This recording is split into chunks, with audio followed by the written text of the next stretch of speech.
मौला माने अहमद रजा है, अरे कोई भी हमसे जीता नहीं है।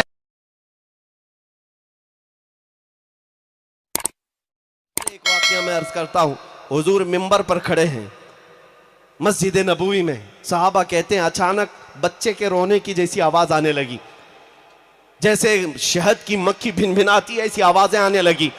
यह आवाज किस चीज की थी? मेरे आका अपने हाथ में असा लेकर खड़े होते, लेकिन जब मिंबर बन गया तो उस असा को, उस लकड़ी को मेरे आका ने मस्जिद के दरवाजे के बाहर छोड़ दिया। हदीस में मौजूद है वह असा, लकड़ी का असा रोने लग गया और उसके रोने की आवाज मस्जिद नबवी में गूंज रही थी। मेरे आका मिंबर छोड़कर खुतबे के दौरान उतर आए और चलते हुए गए और जाकर उस लकड़ी के असा को उठा लिया और अपने सीने से लगाया और फिर वापस आए। सहाबा ने पूछा, या रसूल अल्लाह ये क्या था? हुजूर फरमाते हैं, इस लकड़ी को जब तक मैं अपने हाथ में रखता था ये दूसरी लकड़ियों पर फख्र करती, और जब मैंने इसे छोड़ दिया तो ये मेरे जुदाई के गम में रोने लग गई। ये असा जब रोने लगा, मेरे आका फरमाते हैं उसका रोना मुझसे देखा ना गया। मैं मिंबर छोड़कर उतर आया और उसको उठाकर मैंने सीने से लगा लिया, फिर ये चुप हो गया। मैं कहता हूं, ऐ अजीज बच्चों, एक हिरन याद करे मेरे आका को, उसकी मदद के लिए वो चले जाते हैं। एक होकर रोने लग जाए, मेरे आका मिंबर छोड़कर उतर आते हैं। तुम तो उम्मती हो, तुम मेरे आका के उम्मती हो, अगर फरियाद करते आज तो ये बात दूर नहीं है, नामुमकिन नहीं है कि इधर अगर जालिम तुम्हारी गर्दनों पर तलवार रखे, कोई डरने की बात नहीं, तलवार बाद में चलेगी, मुस्तफा का चेहरा पहले सामने होगा। सुभान अल्लाह, सुभान अल्लाह। मेरे आका की जियारत होगी, वो हमें तन्हा कभी नहीं छोड़ेंगे, बेशक वो तन्हा कभी नहीं छोड़ेंगे। यही वो मोहब्बत हो, यही वो आसरा है जिसे ये फकीर लेकर पूरे हिंदुस्तान में घूम भी रहा है। मैं तन्हा चलता हूं। मैंने उन लोगों से भी कहा था, तुम भोंक भोंक करके मेरे आका को 10-10, 12-12 बॉडीगार्ड के बीच में रहते हो, तुम्हारा हाल तो ये है शैतानो, तुम्हें टट्टी करने के लिए भी बॉडीगार्ड की जरूरत पड़ती है। हाँ, यह हकीकत बात है, बगैर उनके तो तुम वो भी नहीं कर सकते। और बात करते हो दिल्ली की जामा मस्जिद में आएंगे, बात करते हो फलां जगह आकर के मौलानाओं से बात करेंगे, तुम अपने गुफे में बैठे रहो, यही खैर है। और ये भी याद रखो, जब तक तुम्हारे नाजायज आका हैं तब तक तुम्हारी खैर है, और तख्ता बदलने में देर नहीं लगती। हमने तारीख पढ़ी है, कोई अगर ये समझता है कि मैं बहुत सख्ती के साथ पूरे इन तमाम तख्तों पर काबिज रहूंगा, तो जरा फिरौन को भी पढ़ के देख लेना, जरा नमरूद को भी पढ़ के देख लेना, और शद्दाद हारून कारून को भी पढ़ के देख लेना। तुम उनकी जूतियों तक भी नहीं पहुंचते। वो बहुत बड़ी हुकूमत के मालिक थे, पूरी दुनिया पर राज करने वाले थे, और उम्र भी उनको अल्लाह ने 500-500 साल की दी थी, और 1000 लोगों से तन्हा लड़ सकता था नमरूद, फिरौन। लेकिन देखा रब्बे जुल जलाल जब इंतकाम लेता है, नमरूद को मच्छर से हिलाक किया, फिरौन को पानी से गर्क कर दिया, अबरहा जो काबा ढाने आया था चिड़ियों से हिलाक कर दिया गया, और ऐसी ताकतें हवाएं चलाकर मौला ने गर्काब कर दिया। और इनको तो इतना भी नहीं है, न तुम्हारे पास कारून की दौलत है, न फिरौन का तख्ता है, न शद्दाद की जन्नत है, न तुम्हारे पास हामान जैसी ताकत है। कुछ ना होकर ज्यादा मत इतराना, रब तबारक व तआला फिर अगर एक हल्का मच्छर भी भेजे तुम उसकी ताब ना ला सकोगे, तुम उसकी ताब ना ला सकोगे। लेकिन अल्हम्दुलिल्लाह हम इस बात के इंतजार में हैं, मौला कदीर और जब्बार कुरान में फरमाता है, अलैहिस्सल्लाहु बिअहकमिल हाकिमीन, क्या अल्लाह सबसे ज्यादा हकम नहीं है, सबसे बड़ा हकम नहीं है? वो सबसे बेहतर फैसला करने वाला है। और कुरान में अल्लाह फरमाता है, इन्नमा युअखिरुहुम लियौमिन तशखसु फीहिल अब्सार। अगर जालिमों को अल्लाह मोहलत देता है, टाइम देता है, छूट देता है, तो क्यों? कुरान कहता है इसलिए थोड़े दिन और ये कर ले, फिर मौला ताला उस दिन दिखाएगा जब सबकी आंखें देखेंगी और ये ऐसे गिरफ्तार हो सकते हैं। जालिमों की बात कर रहा हूं, जिसने एक हल्का जुल्म भी किया, मौला उसके जुल्म का बदला उसे दुनिया में भी दिखाएगा, आखिरत में भी दिखाएगा। इसलिए मैं अपने बच्चों से कहता हूं, निराशा होने की, मायूस होने की कोई जरूरत नहीं। मेरा दिन कल भी फल फूल रहा था, मेरा दीन आज भी फल फूल रहा है। इस्लाम था, इस्लाम है, इस्लाम रहेगा, इस्लाम था, इस्लाम है, इस्लाम रहेगा। कोई कुछ नहीं बिगाड़ पाएगा।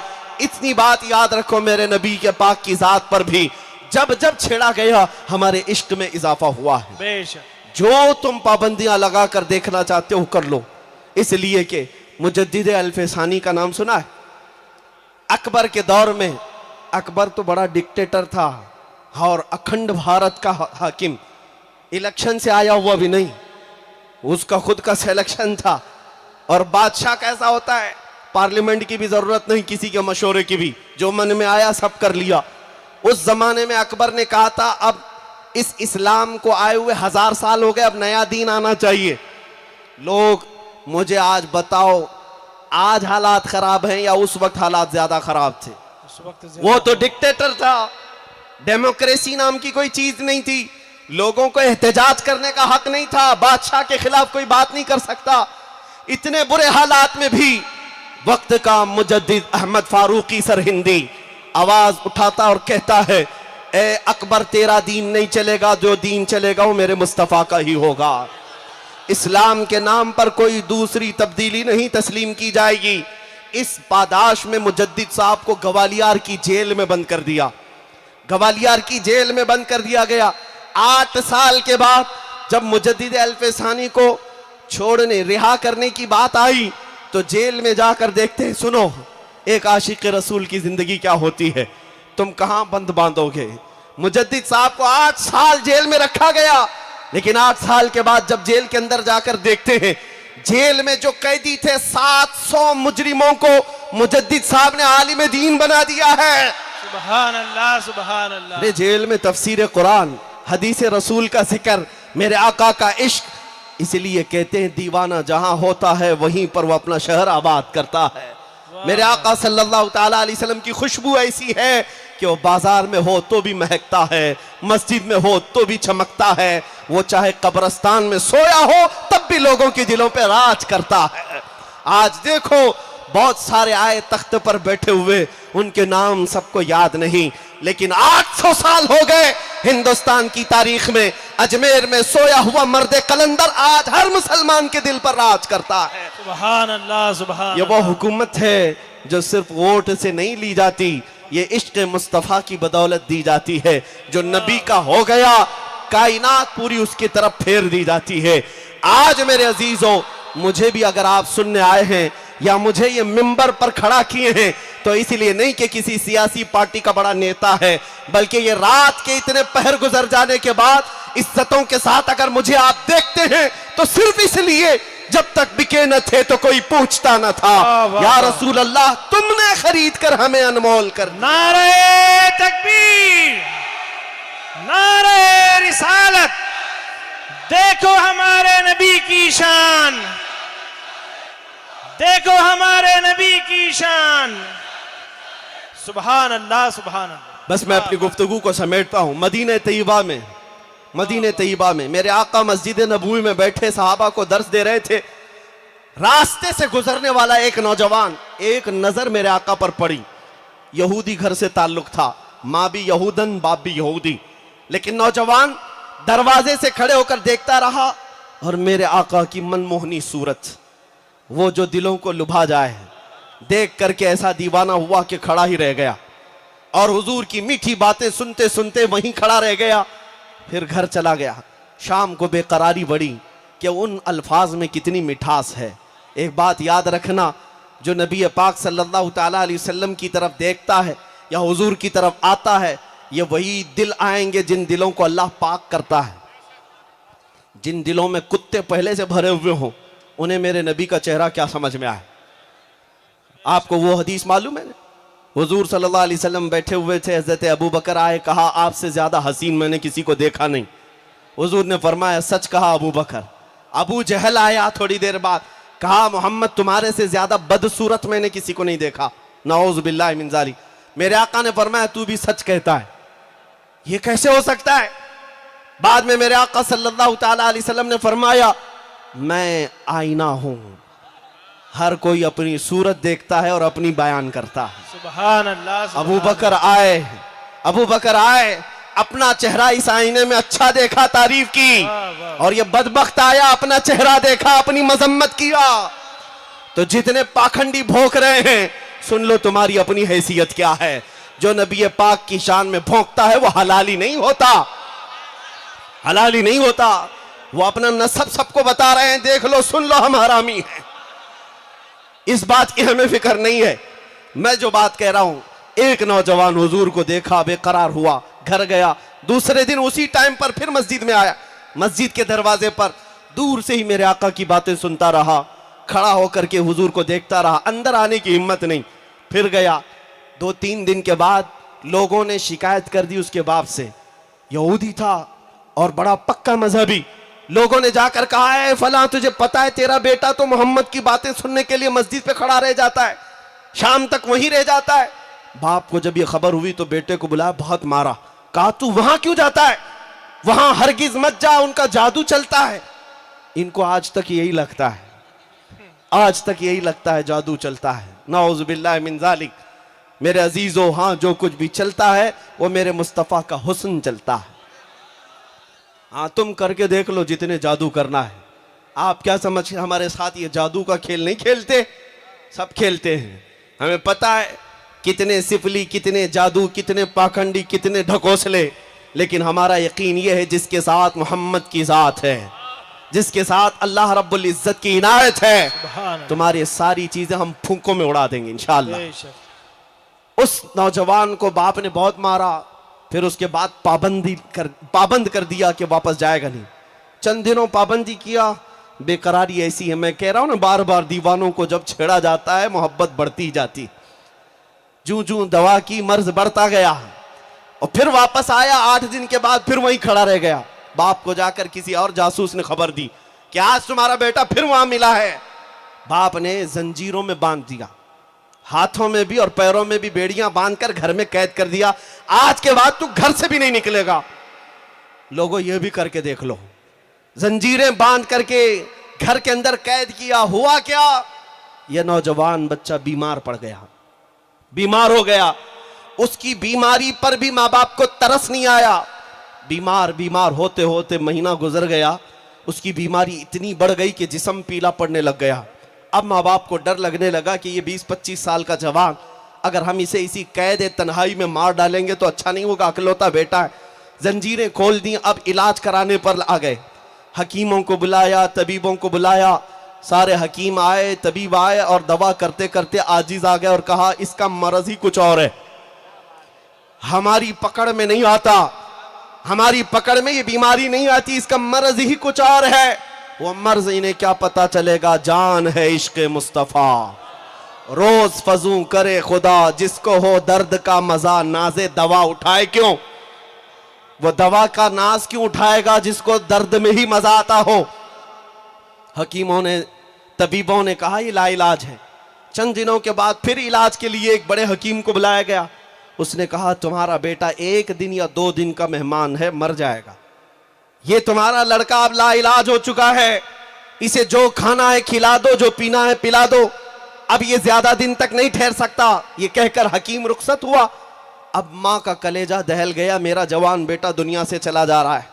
बाप को भी अब थोड़ा तरस आया और आए बेटे से कहा बेटा हमारे साथ हमसे ज्यादती हो गई तेरे मामले में, हमें माफ कर दे, छोड़ दे पुरानी बातें, सब अच्छे से जीते हैं, अब बता तू क्या खाना चाहता है, क्या पीना चाहता है, तेरा इलाज कर करके थक गए।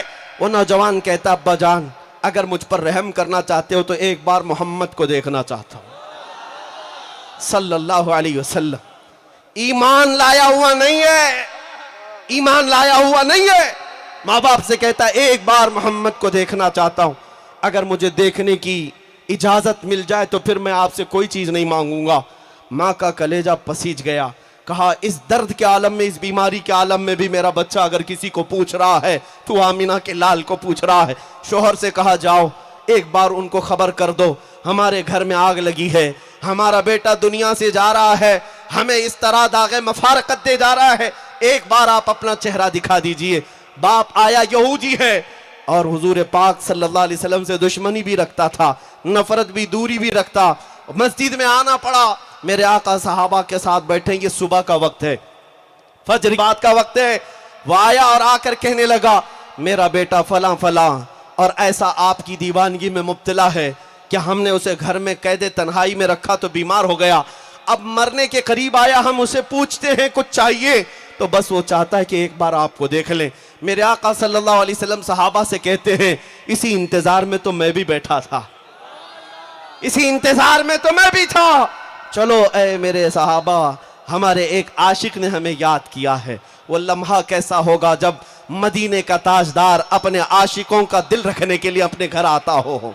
इसीलिए हमारा अकीदा यह है, सुना है आप हर आशिक के घर तशरीफ लाते हैं।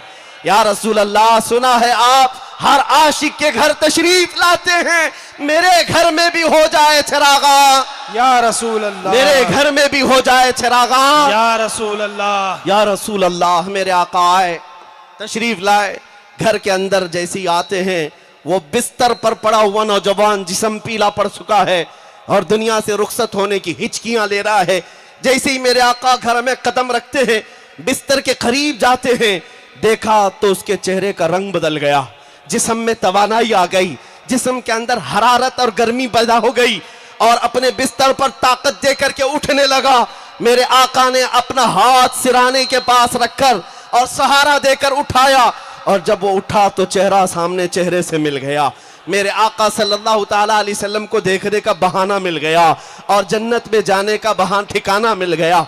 अब उस नौजवान से मेरे आका ने सिर्फ इतना कहा, पढ़ो, अब किस बात का इंतजार करते हो, ला इलाहा इल्लल्लाह मुहम्मदुर रसूलुल्लाह। उस नौजवान ने कहा बस आपको देखकर ही पढ़ना चाहता था। मेरे आका सल्लल्लाहु ताला अलैहि वसल्लम की बारगाह में वो दस्त बस्ता जिस तरह से भी अपनी कैफियत थी, कलमा तैयबा पढ़ा, मुशर्रबा इस्लाम हुआ। मेरे आका अभी घर से रुखसत भी नहीं हुए थे कि जिस्म से रूह निकल गई। मेरे आका सल्लल्लाहु ताला अलैहि वसल्लम के सामने रूह जिस्म से निकल गई। मैं ये बात कहता हूं, कान खोलकर सुन लो है मेरे बच्चों, इनका मकाम क्या था, पूरी जिंदगी उनकी कैसी गुजरी। वो सहाबियत का मकाम पा गए। फजर के बाद वक्त में बता रहा हूं, मेरे आका गए, ईमान लाए, जोहर का टाइम भी नहीं आया, पूरी ईमानी जिंदगी में एक नमाज पढ़ने का भी वक्त नहीं मिला, ज़कात देने का भी वक्त नहीं मिला, हज करने का भी मौका नहीं मिला, तस्बीह पढ़ने का भी मौका ना मिला। बस इधर ईमान लाए और उधर रुखसत हो गए। ये इतने चंद लम्हात में उस नौजवान की जिंदगी कहां पहुंची पता है?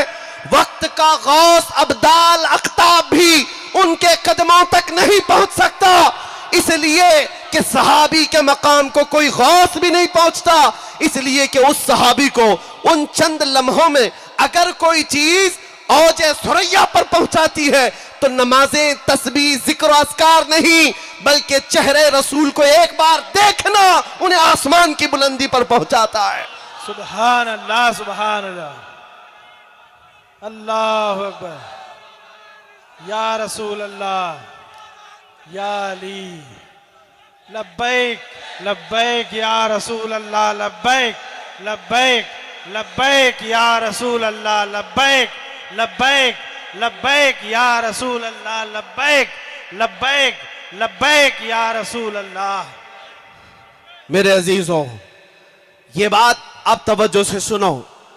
एक नौजवान को चंद लम्हों के लिए अगर मेरे मुस्तफा का दीदार मिल जाए, वो पूरे जमाने के गौस, अब्दाल, अख्ताब, नुजबा, शुरफा से भी बढ़ जाता है, बहुत बुलंद मकाम पा जाता है। गौसे पाक रज़ी अल्लाह तआला अन्हु का ये फरमान सुना है आपने? आपसे पूछा गया था सहाबा का मकाम बड़ा है या गौस का? आपने क्या कहा था?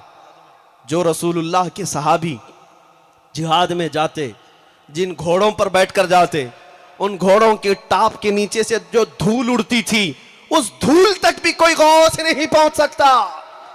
इसलिए कि सहाबी को जो मकाम मिला है वो दीदार रसूल की वजह से मिला है।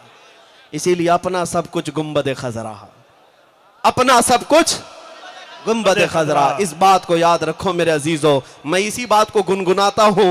मेरा तो सब, मेरी बहार आप ही से तो है रसूल पाक सल्लल्लाहु अलैहि वसल्लम की।